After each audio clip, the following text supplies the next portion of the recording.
Now I request Dr. Shamika Ravi, Member Economic Advisory Council to Prime Minister to kindly share your views, thoughts and perspective on a narrative for Viksit Bharat. If ma'am is here. Ladies and gentlemen, we have the very valuable presence of Dr. Shamika Ravi, Member Economic Advisory Council to Prime Minister among us. I request her to kindly share her ideas and her thoughts on narrative for Viksit Bharat. Ladies and gentlemen, previously Dr. Ravi was Director of Research at Brookings India, Vice President of Economic Policy at Observer Research Foundation, and a non-resident Senior Fellow of Governance Study Program at Brookings Institution. Ladies and gentlemen, her research focuses on the economics of development, including areas of finance, healthcare, urbanization, gender equality, welfare, and poverty. Ma'am, we welcome you.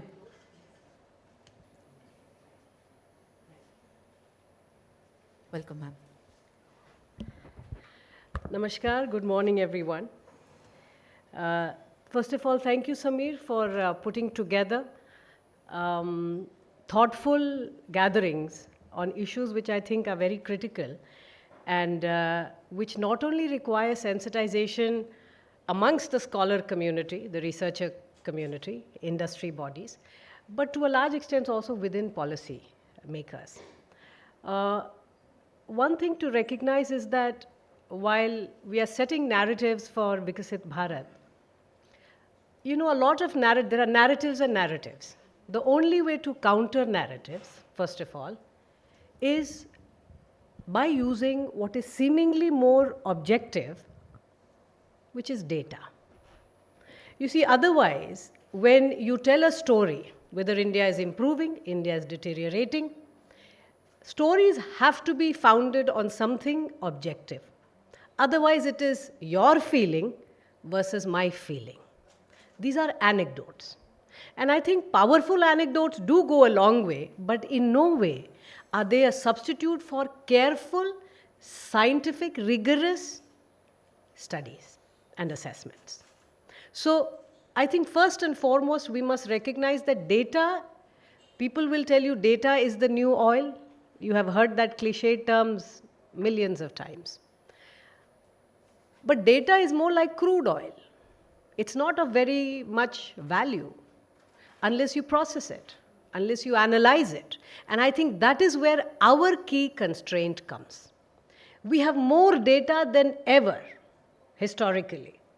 Not just because of digital India and the transformations that the government and the government bodies and layers of governments through the country are going through.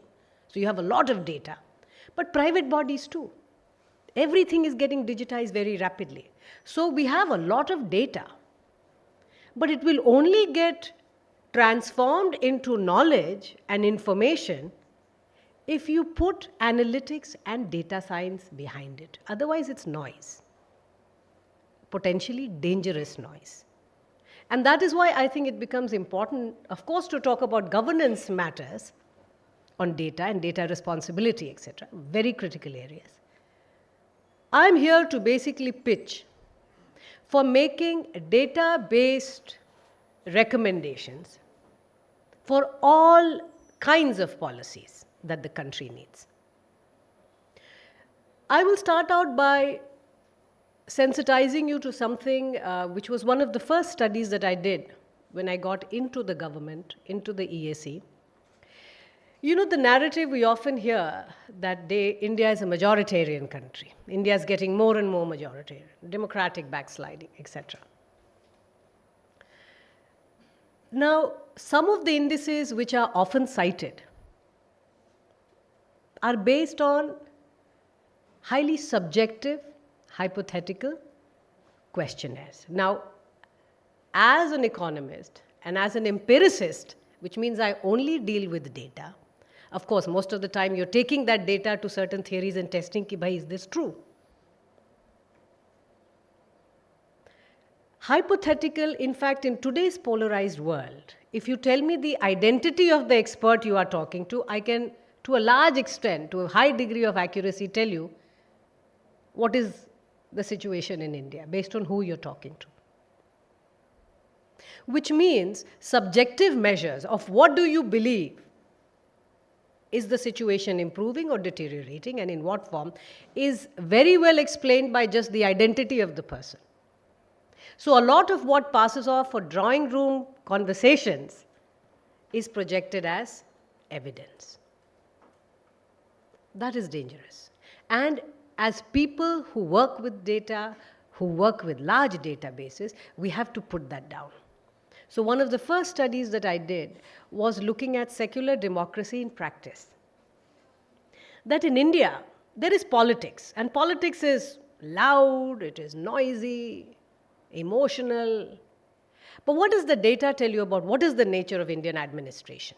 Does the government or the administration discriminate in any way? One thing is to ask the government itself, but then that becomes a conflict of interest. I know what each department will tell me. 100% electrification ho gaya, pipe drinking water sabko mil gaya, education sabko mil gaya. That is the government's point of view, because governments and departments and administrative data will tell you one story. The second is to ask the households directly. When they will tell you through surveys, बिजली है कि नहीं, पानी आता है, कितने घंटे आता है, or if electricity is there, how reliable is the availability. Each of these amenities, we can ask questions, and the beauty of India's data systems is that we actually have very large number of surveys which have been done regularly. So one myth, and I'm going to break down several myths. One myth that you will often hear in the media is this government puts out very little data. You know, 10 years back, we used to wait every 5 years to get estimates of employment. NSS survey se milta tha. They were called thick rounds. वो हर 5 साल में आता था.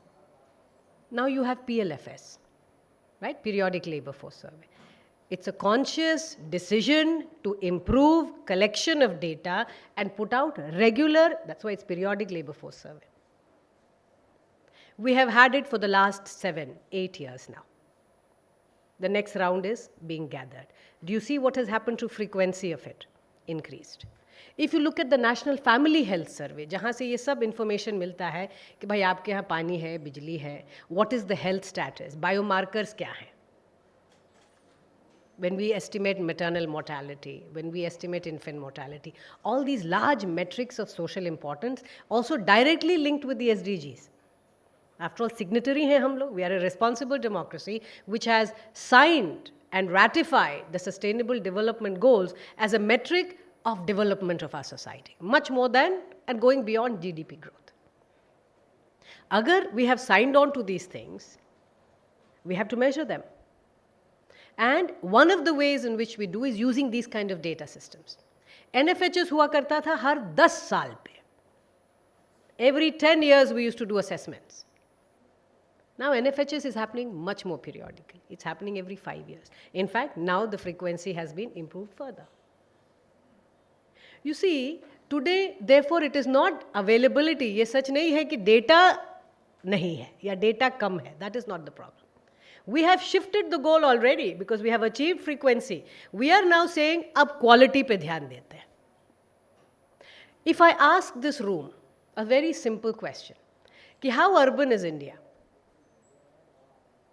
And I'm not getting into anything very complicated. I'm asking you fundamental things which you should know about your economy. How urban is India? आपके ज़हन में क्या आता है? Most of you will say by reflex, 35%. We are 35% urban.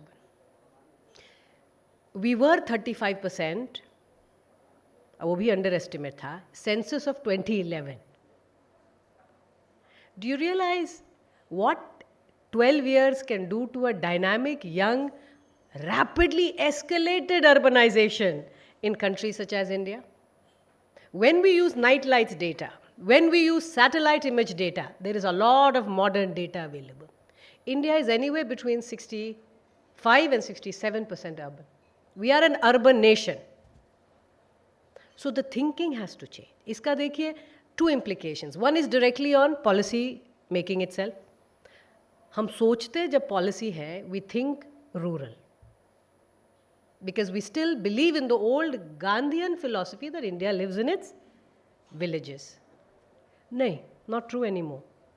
India has already moved to a very large extent. Agar 65%, which is also an underestimate, we have to start thinking urban. So it has direct impact on how we design policy.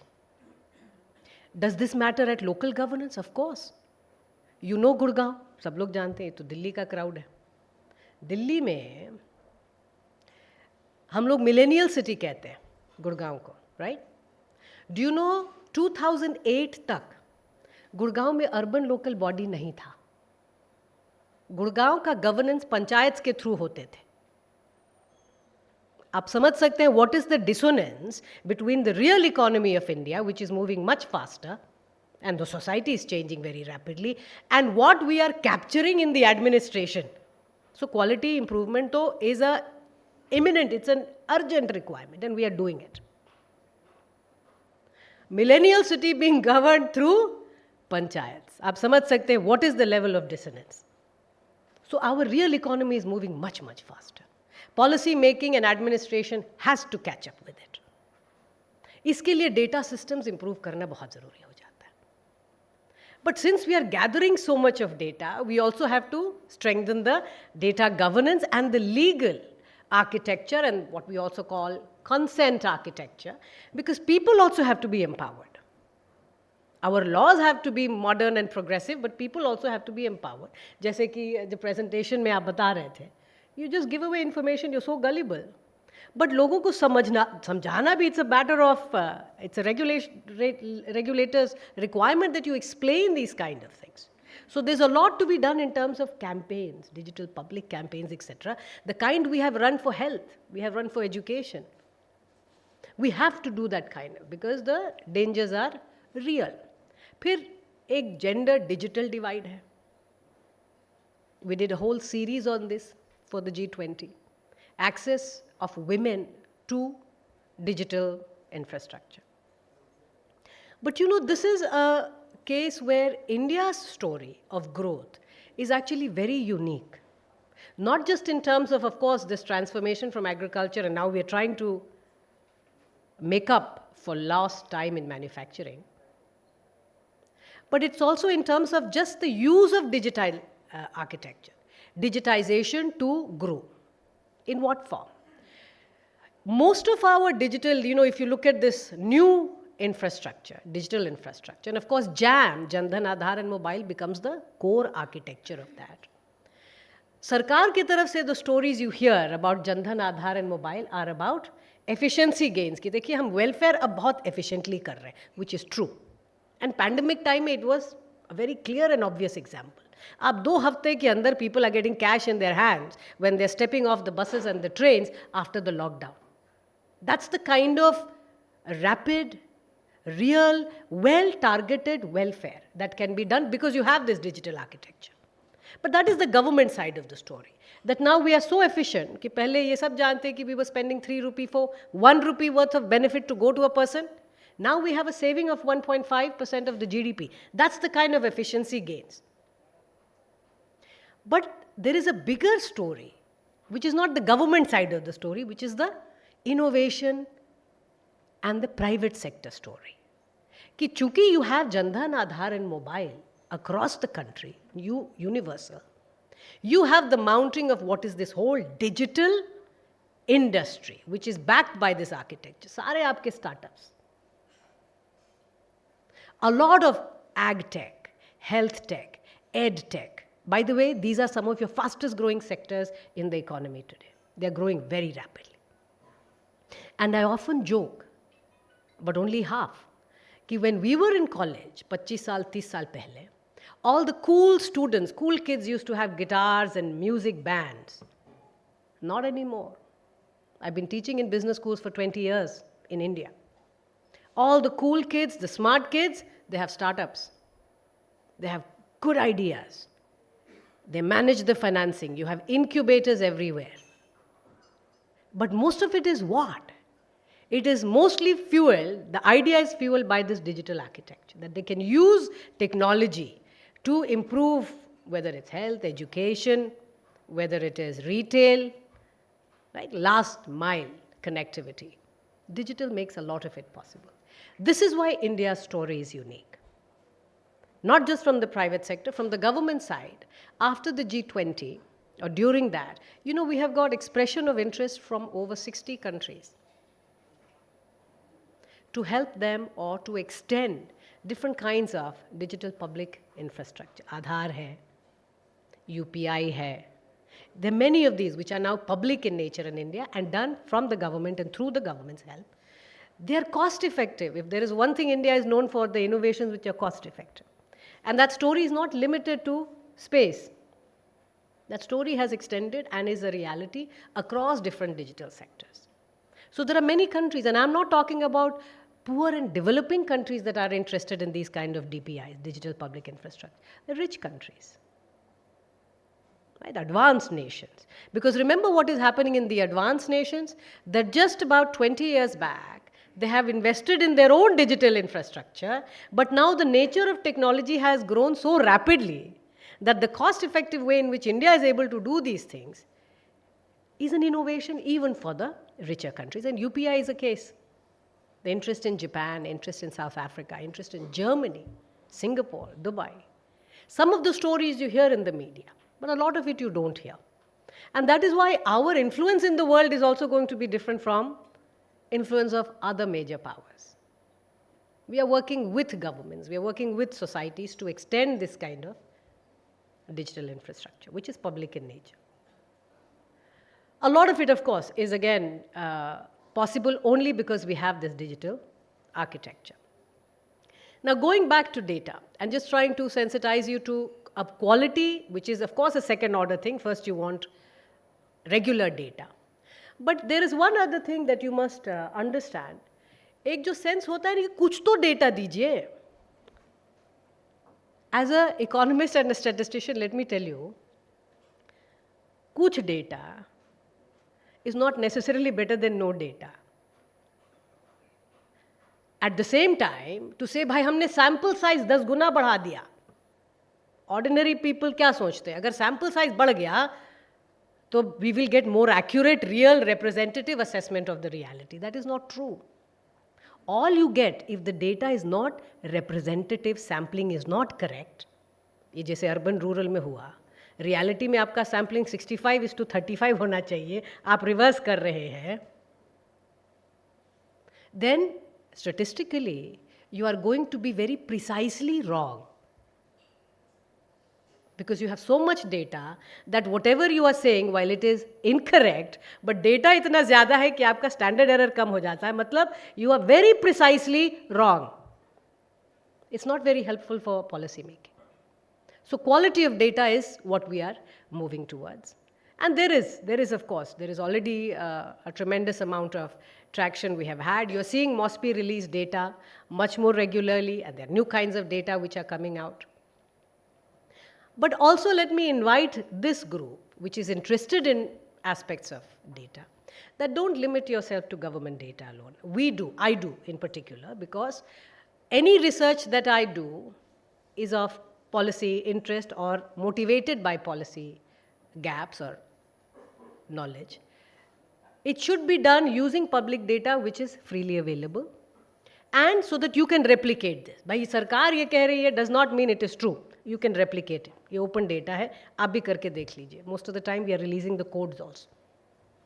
But real data and nature of new kinds of data, satellite data. Night lights data used to be the cool thing to do 10 years back. क्योंकि luminosity जितना bright अगर वो night time data है, उतना we would say this is a proxy, a good proxy for growth. And this is now done globally. लेकिन अब हो क्या रहा है? You are seeing because of this green technology and the transformation in terms of energy use, we are moving towards LED lights. This has been tremendous, not just in countries like ours, but Europe. Spain में they have had a massive, it's almost 100% LED. अब night lights data जब आप use करते हैं तो LED का luminosity कम होता है. तो suddenly you will say कि भाई growth वहाँ पे कम हो गया. क्योंकि luminosity, if you look at night lights, it is giving you not a very accurate assessment. So now what do? Ab daytime satellite image data available. daytime satellite data, because you have satellites capturing 10 meter into 10 meter resolution. You are in a position to measure कितना construction हो चुका है for the whole world, but of course my interest is India.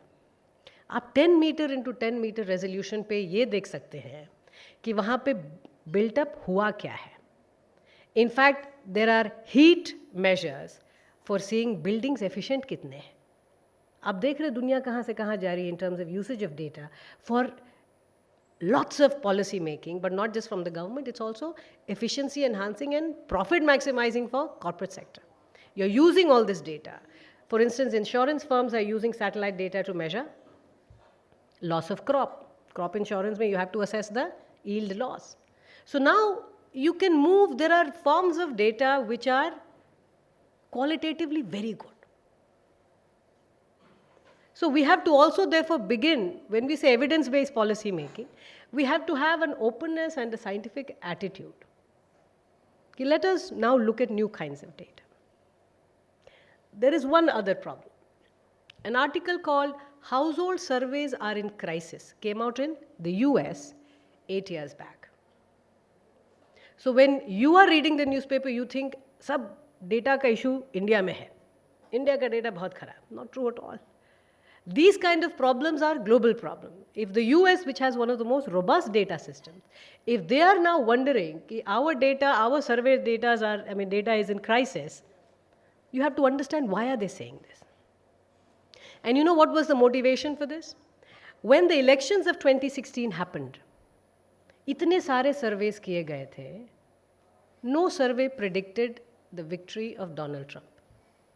तो ऐसे कैसे हो सकता है कि इतने बड़े सर्वेज, इतने सारे surveys, and none of them could capture, which is such a fundamental phenomenon, which is people have moved towards this one candidate who, पढ़े लिखे लोग, experts, people such as everyone, you're thinking, when you speak to experts, you get a very biased view.